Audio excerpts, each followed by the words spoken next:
Jan, congratulations. Thank you. Let's hand it over to Tanya for questioning. That was intense. Yes. And congratulations on winning that match and taking it to the finals. First feelings after that epic battle that you had in the semis? Well, I have actually no feelings. I'm just very tired, and I really wanted yesterday's match to go in a different way. And especially I had like strong faith after second game, which I won with black. I thought like, okay, it's almost done. Just don't screw like, don't do something silly. And of course I played a drawish line and started to play it for a win, and quickly got a first position. And then okay, even in the end there was a few chances to make a draw, but the whole game went wrong for me, obviously. So. Well, of course, I'm very pleased to make it to the finals, but the bad news, some bad news for me that tomorrow there is no extra rest day, and I mean, okay, it'll better, later than never, but okay. And anyway, I think it's a great achievement because the field is very strong, and qualifying to the finals is really good. And you absolutely deserve it. You've played amazingly in the entire event. Does it also make it a little more annoying that Magnus, in fact, did get a rest day today, a much needed rest day in this brutal format? Well, it's only my problem. So I think I had all the chances to make it to let's say, finish the match yesterday. Like I had 3 chances. I think only game where I was actually outplayed was like second Blitz game. I got tricked with this knight d4. Amazing stuff like bishop f4, e5, knight d4. This of course wasn't expected. And then okay, I think I had some good chances in the Armageddon and so on and so on. So well, I think that's only my bad. I didn't manage to win into matches. And to tell the truth, today I played just so badly. That's like that's the only way to win, and you just play badly and you do not help for anything. I think I was in some kind of trouble in every game. I mean, maybe besides game 2, where I was like clearly better, but then okay, I let the advantage go. But I mean, the first game, of course, I mixed up move order. Instead of bishop d6, played knight f6 and got just the worst position. Game 3, indeed, I think it was lost at some point. But once I found that trick with making him push his bishop on b7, I think it's not so simple practically, let's say. So there are some hopes for me. And okay, even in the last rapid game, I just mixed up things so badly, and I let him go f5, f4, and so on. Instead of making g3, f4 myself, I played first h3. Like, I mean, okay, I was doing literally everything wrong. Okay, maybe not everything. I was trying not to lose, but somehow I felt like maybe this time Blitz should go better for me, because games were not that tense in rapid chess, and I feel like I had some more energy than normally after these 4 rapid games, especially when you trade some blows. So okay, 4 draws was more or less calm, and in general I consider myself like a favorite in the Blitz section against Anish, but I could never prove it before, and I'm happy that okay, at least today it worked pretty good. Why do you say that you consider, or you are considered, a favorite against Anish in Blitz? Because I play a lot of internet Blitz, and I think my internet Blitz rating is like 200 points higher. that's fair enough. No, I mean, okay, it's like 5 plus 3. It's not the usual stuff. Like it's nothing like 3 plus 0, which is played everywhere. But I mean, okay, I'm very happy I made it to the finals. But actually, I wanted it to happen in a little bit different way, but okay, whatever. What done is done. I shouldn't, be the champion of, as Sasha would say, the champion of excuses or lines. Yeah, like me and Svidler. So it looks like I finally won it, and now I start whining about everything. So that's very wrong. Yeah, and I think for all of us, the Blitz games were very thrilling, much more actually compared to how things went in the Rapid. Can you take us through some of the critical moments in both these Blitz games? Yeah, sure, why not? So the first game, it was Grünfeld. I think okay. I didn't prepare this line. I only prepared it slightly for, I think, for Baris, and even against Baris, I mixed up something there. So here, I think h4 is very critical. Is one of the best moves in the position, like rook c1 and h4, and this is more or less looks like the typical b6 line, but with another bishop. Our bishop is now on e8, not on b7. I think okay, black should play very precise not to get into trouble here. But well, I thought like e5 is nice, but then I'm not so sure. Like e5, of course, if d5, black is fine. Like knight e5, bishop d3, c4, and then okay, b6, knight b7, knight d6, some typical play. And since I close the center, this position is acceptable for me. Okay, also I can try h5 at some point. Yeah, not to allow you like to go h5, not to allow white to play h5. So this was very critical, and of course bishop d5 is a strong move. And here I wasn't sure, like there is some pin onto d file, but I'm not sure if maybe I played it wrong. Like maybe I should have played queen e7 instead of queen e5. Maybe queen e5 is a mistake actually. So just queen e7 and bishop g5. Then okay, then I did the same stuff like bishop f6, and I think so. If some kind of rook b7 is not going to work, I think rook b7 and bishop g5 or something, yeah, is decent. So it looks very tricky, but I think it should be all right for me. I think it should be all right, but well, of course, after queen e5, knight e2, it's just very passive, just much worse. I think I'm lucky to find this b6 move, which is not losing by force, and I have a very simple plan here. And I think after h5, rook c8, maybe I thought like the worst is already, let's say, ahead. The worst part, because well, at least I'm not going to lose a piece or an exchange, so I should be relatively happy about it. And then, okay, I think I had a good chance in this game, but it was like very tricky. So I think I calculated this line until let's say bishop e5, but then okay, it turns out that okay, in queen's endgame, this queen e5 extra check, I have no time to put my queen in front of the pawn to blockade. So here I think it was like queen h2, then king f8. I checked what the computer say. King f8, and okay, this is just better for black, of course, yeah. But also, I mean, very tricky. It's like it's a mutual time trouble, and you know, the pawn is fast, perhaps. Yeah, and we ended this in a draw, and then okay, I just decided to go like in the Blitz game. I decided to go more or less all out. Before we move to game two, yeah. The computers really liked your exchange sacrifice when you went knight f3 and you went rook d5. No, but it's a blunder. It's a blunder. I think you just blundered this knight f3. I think white blundered. Yeah. So at this moment, how were you? Did you think that you had an advantage here? What was your value? Of course. But okay. I just no, of course I thought. But I mean, okay, this first of all, I missed queen e1. So queen e1, I had like in the worst case, I just go to the queen's endgame, but queen's endgame is never better for me, unfortunately. So if not queen e1, I think white is going to lose this.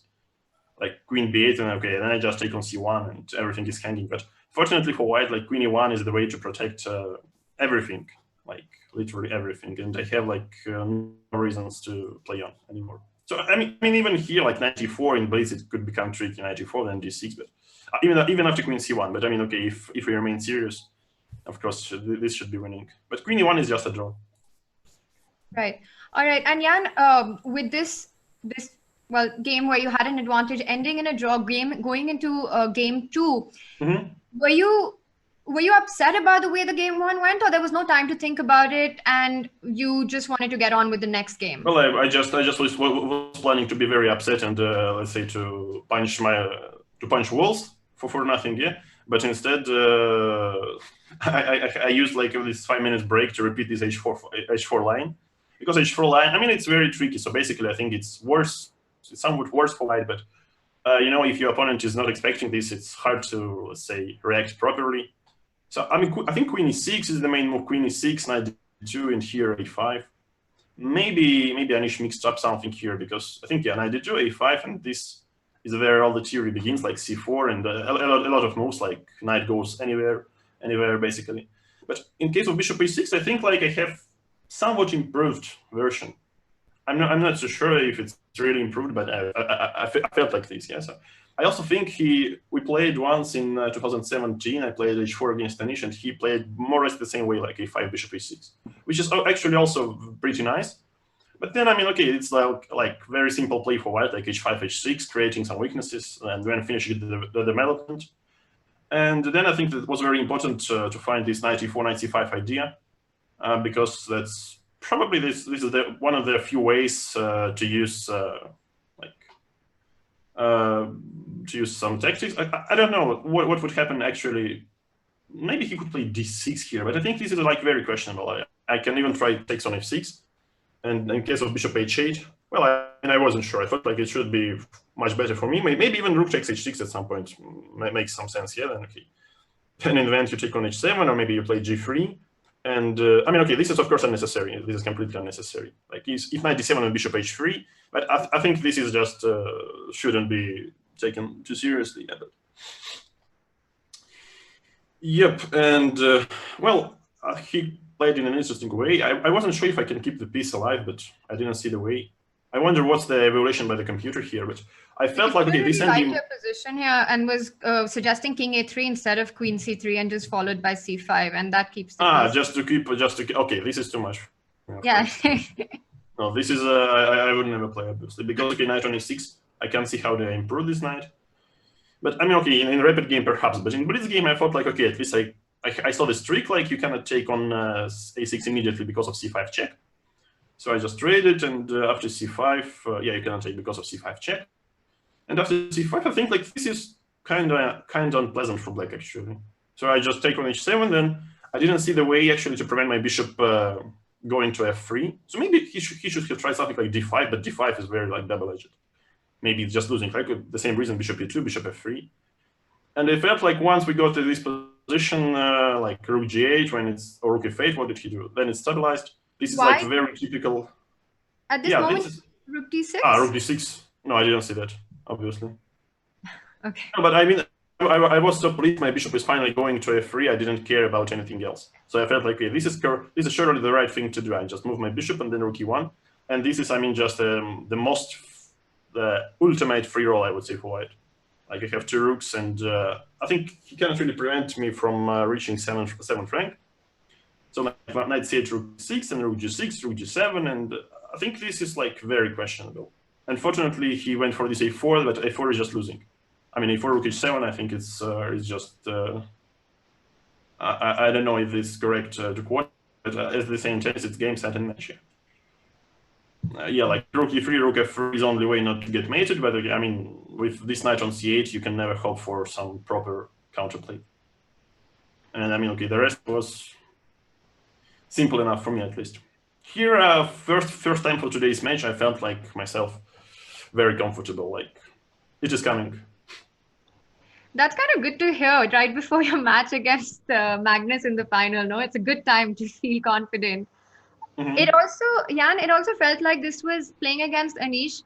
In the past, we've seen in this entire tour that your positions have been questionable regardless of the result. But today, like you said, you felt more in control of not just the result but also the way you were playing. No, I mean, okay. First of all, I was playing maybe not poorly, but I was getting like the wrong positions, and this d5 bishop f5. Well, probably this is one of the ways to fight for equality, but it didn't work out too well for me in this match. So, well, I'm not sure what to say. So okay. The level, of course, was low, and especially this. Okay, you show me this d6 rook takes d6, just a pawn for free, and I didn't take it. I mean, this says it all, yeah, about okay, my level here. But, no, but I mean, you had bishop f3, and that was your idea, so you just went for it. So I no, but I mean, of course, like rook d6. I mean, no matter what idea you have, like the opponent hangs your pawn, and you should just okay. Well, what's wrong with taking a pawn and playing the same position, but even more winning than before? So, fair enough. I mean, okay. I probably won't see this in my nightmares since I won anyway. But I mean, okay. The way yesterday went with the Armageddon not going your way, Jan, we saw on the screen how frustrated and upset you were with that. Was that extra motivation coming in today to kind of win this, and how did you recover from that? Well, actually, I had a lot of sources of extra motivation. So first of all, I played the. I mean, okay, I lost a +3 position in Armageddon. I mean, like, I remember this brilliantly. So I felt like, okay, if is surely something wrong. I like absolutely sure there's something wrong, but I didn't see why. And I saw like Rook C3, Rook E3, or Rook G6, especially Rook G6, like 3 moves, like to with some super comfortable position, surely an advantage next to pawn. And then I said, okay, but F3 should be all right. Come on, F3 should be all right. And then, okay, at first, after I played F3, I noted this Queen F4 idea, and I don't have time to unpin. But what is even worse for me, there is like 0 ideas to play on with white. So, okay, my plan B was for today, if I make all the draws, finally I'll pick a black in the Armageddon and see what happens. Because I picked white all the time, or I was giving white all the time. This was the case. Only except Armageddon against Kramnik. Yeah, and of course, like I think my greatest achievement of yesterday is that I didn't crush, let's say, my house, because I was close to like break a lot of things, but I went outside, I got some whiskey, and probably that helped me a lot, because otherwise it was really hard to deal with, like very, very stupid way of losing the match, incredibly stupid way. Yeah, we could see the anger at the end of that. Now, when the Sasha, anger, the tilt was real, as they say. The tilt was real. Indeed, and yeah, and today when we had Sasha and Magnus join the show, they dropped a bomb saying that an Anish-Jan matchup is a bit of a grudge match, especially from your side. Any accuracy to that? What does it mean? I mean, grudge match.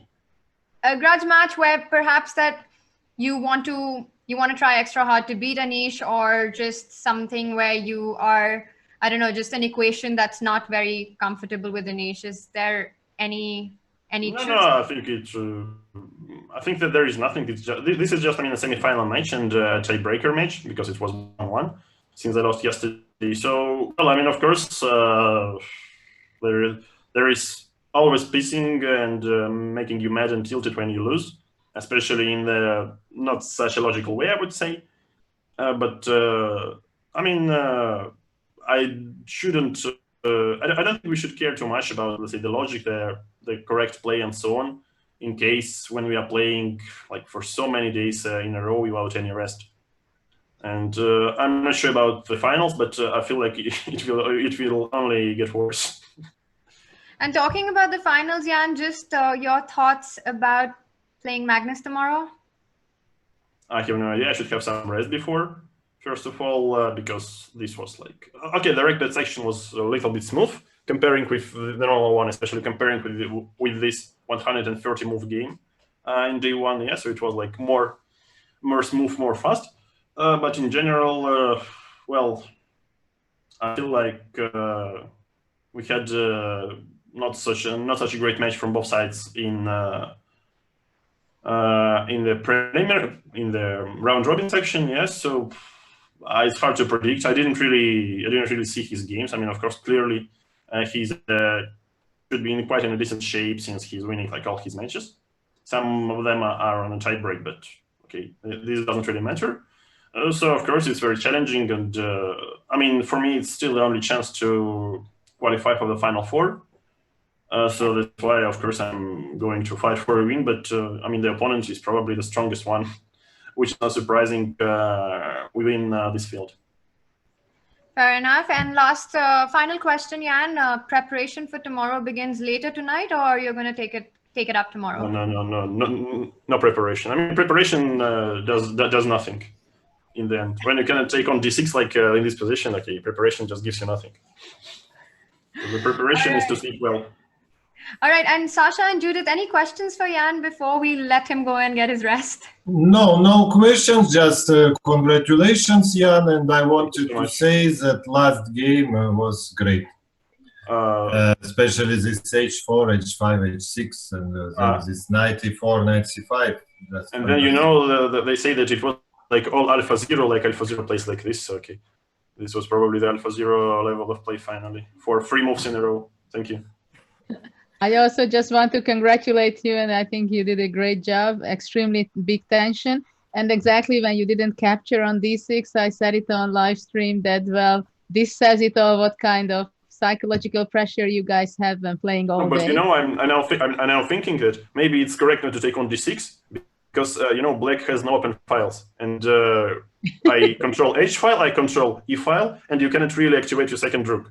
It would be like more annoying. But I think it happens, these kind of things. Once I played against Anatoly Karpov, and he had a great positional advantage against me, and he just simply didn't grab a pawn because he knew what his plan was. So this resembles that game that you just wanted to have your bishop on f3, playing fast, having your rooks on the sevens. No, I could see nothing except my bishop like finally launching on f3, and I just wanted, let's say, to praise that moment. But I think you played great the game before. I mean, you spotted out the exchange sacrifice. You couldn't have. I think it was very simple. Like it was like a pin on d file, a pin on e file, and I really expected him to blunder something, but I couldn't believe my, you know, as Polugayevsky said, I can't believe my glasses. Yeah, because he was really English. You have to be very sharp, and you had a very long day. So I just want to wish you good luck for tomorrow and a good rest. Thank you. That's very kind. Thank you. Congratulations, Jan, and thank you for providing all that chess entertainment to the fans as well. It was an epic fight. Well done. We'll see you tomorrow. Thank you. See you.